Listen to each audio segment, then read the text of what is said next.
Welcome back. I'm Ashley. And I'm Brooklyn. And in today's video we are We're reading Scary Stories to Stories.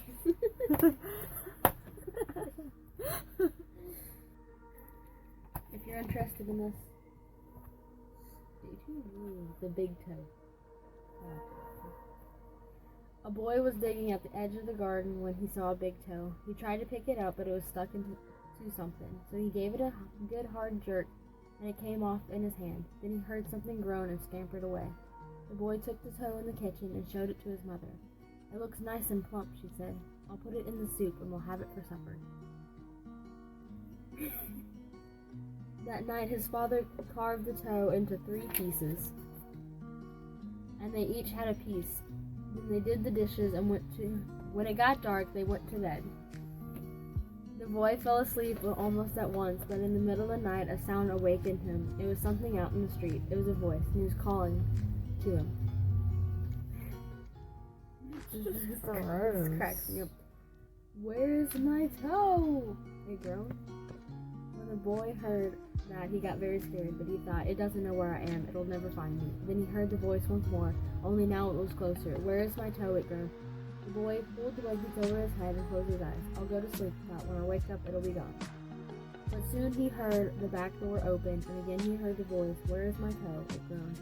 Then the boy heard footsteps move through the kitchen, into the dining room, into the living room, into the front hall. Then slowly they climbed the stairs.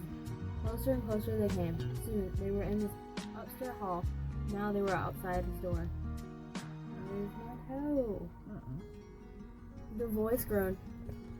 His door opened, shaking with fear. He listened as the footsteps slowly moved through the dark toward his bed. Then they stopped. "Where is my toe?" it groaned. "You got it!" Oh gosh. "I got a movie box." It told me to do it. The wall.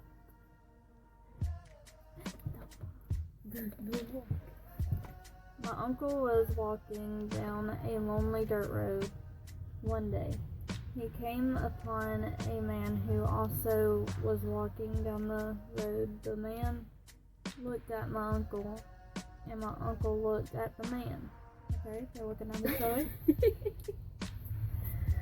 The man was scared of my uncle, and my uncle was scared of that man. Okay, they're scared of each other after looking at each other. I got this. Alright. But they kept on walking, and it began to get dark. The man looked at my uncle, and my uncle looked at the man. The man was very scared of my uncle, and my uncle was very scared of that man. What the heck? But they kept on walking, and they came to a big woods. Okay. It was getting darker, and then the man looked at my uncle, and my uncle looked at the man. The man was really scared of my uncle, and my uncle was really scared of that man. But they kept on walking deep down into the woods. They went. It was getting darker, and the man looked at my uncle, and my uncle looked at the man. The man was terrible scared of my uncle, and my uncle was terrible scared of. Now scream. Ah! Read another one. That was lame. What was that? Why is there a song in here? Are you gonna sing for me? No. Oh, I was gonna get a concert.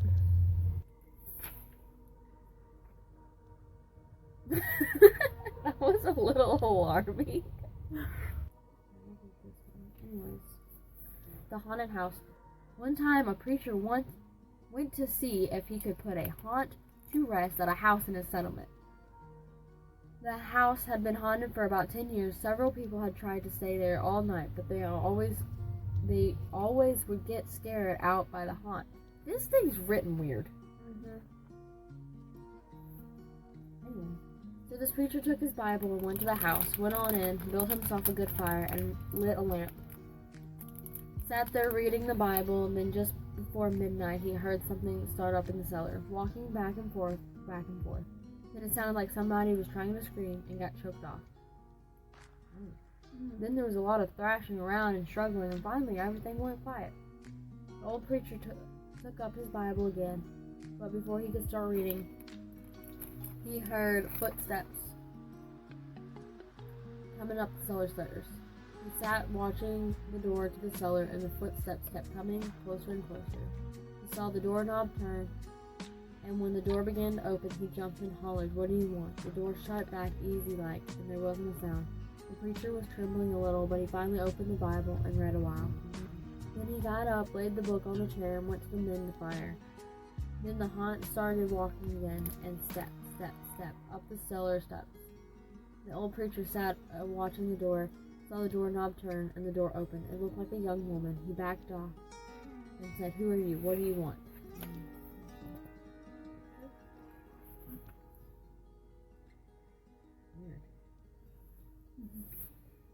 The haunt sort of swayed, like she didn't know what to do. Then she just faded out. The old preacher waited and waited, and when he didn't hear any more noises, he went over and shut the door. He was sweating and trembling all over, but he was a brave man, and he thought he'd be able to see it through. So he turned his chair to where he could watch it, and he sat down and waited. It wasn't long before he heard the haunt start up again. Step, step, step, step, step, closer and closer, step, step. It was right at the door. The preacher stood up and held the Bible out before him. Then the knob slowly turned and the door opened, and this time the preacher spoke quite like. He said, "In the name of the Father, the Son, and the Holy Ghost, who are you and what do you want?" The haunt came right across the room straight to him and took hold of his coat. It was a young woman about 20 years old. Her hair was torn and tangled, the flesh of her dropping off her face so he could see the bones and part of her teeth. She had no eyeballs, but there was a sort of a blue light away back in the eye sockets. Then she started talking. It sounded like her voice was coming and going with the wind. She told him how her lover had killed her for the money and buried her in the cellar. She said if the preacher would dig up her bones and bury her properly, she could rest. Then she told him to take the end joint of the little finger from her left hand and lay it in the collection. Okay, so that wasn't really scary. There's still more. There's still more? Still more. In the collection plate at the next church meeting, and he'd find out who had murdered her. And she said, if you come back here once more after that, you'll hear my voice at midnight, and I'll tell you where my money is hid, and you can give it to the church. The haunt sobbed like she was tired, and she sunk down to the ward the floor and was gone. The preacher found her bones and buried them in the graveyard.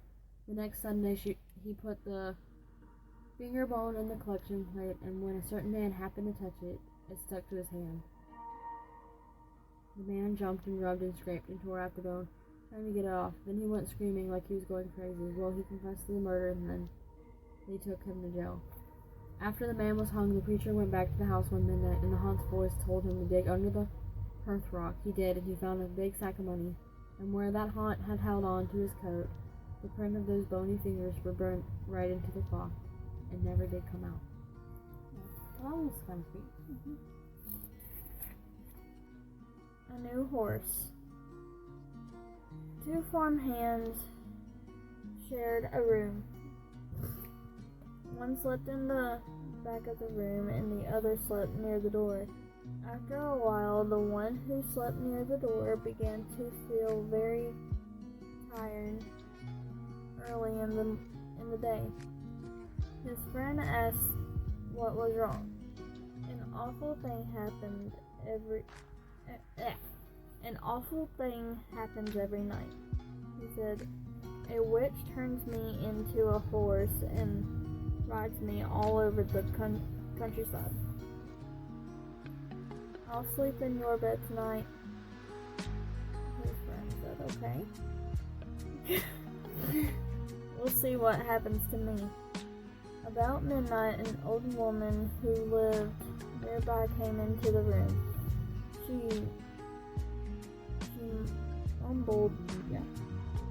some strange words over the farmhand, and he found he couldn't move. Then she slipped a bridle on him. Okay? And he turned into a horse. The next thing he knew, she was riding him across the fields and breakneck speed.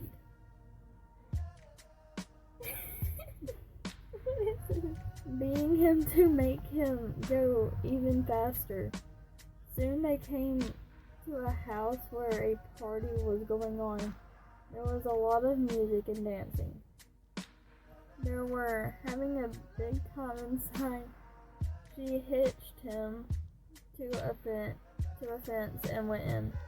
While she was gone, the farmhand rubbed against the fence until the bridle came off, and he turned back into a human being.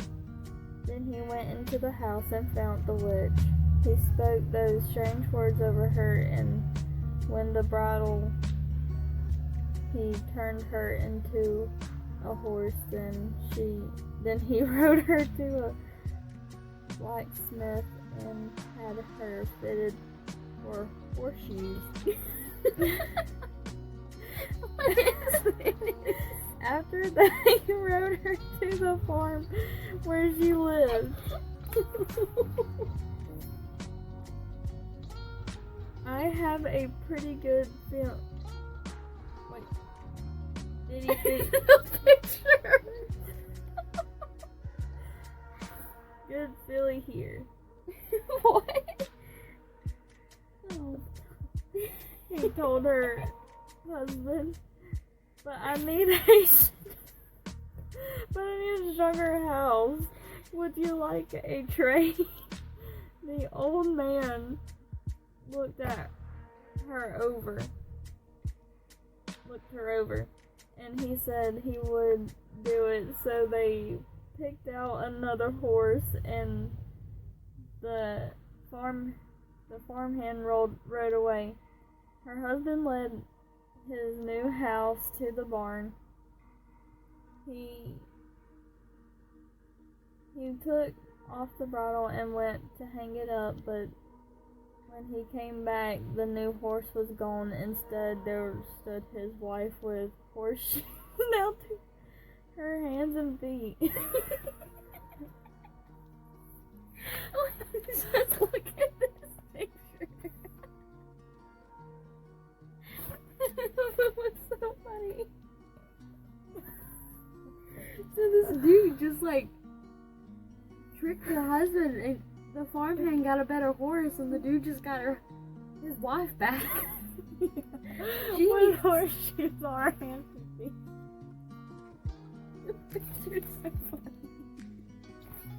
It looks like an anteater. That was actually kind of funny. That one was really funny. No one died. It was just funny. Oh, alligators. Okay.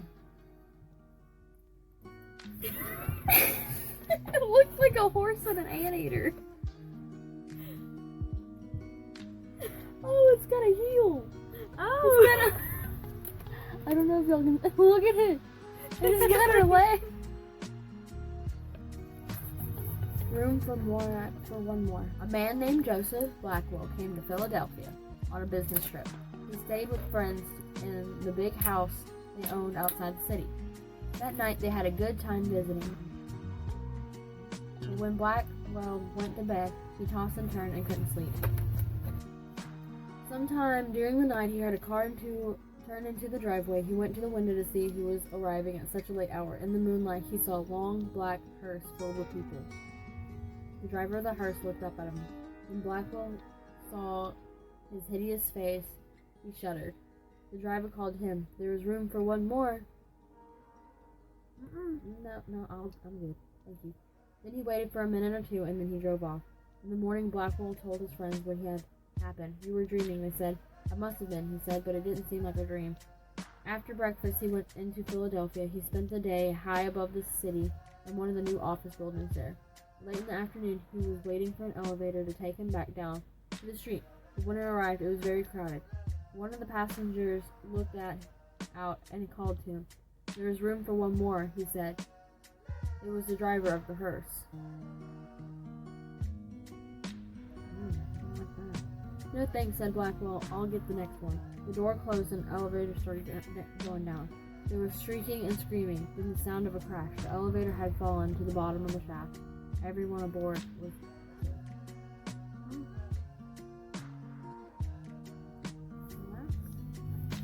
That's kind of sad. The hook.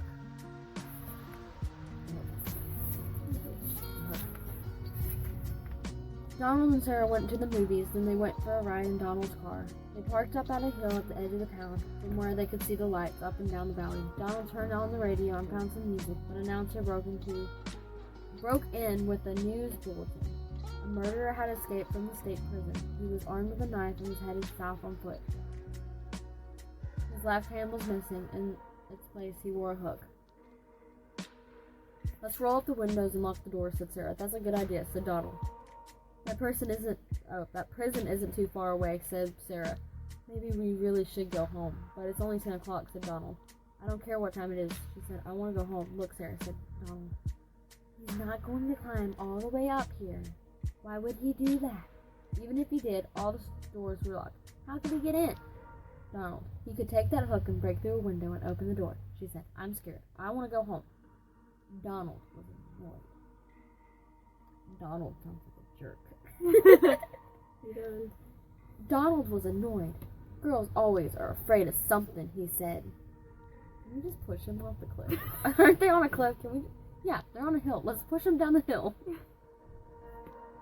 As he started the car, Sarah thought she heard something, or someone or something scratching at her door.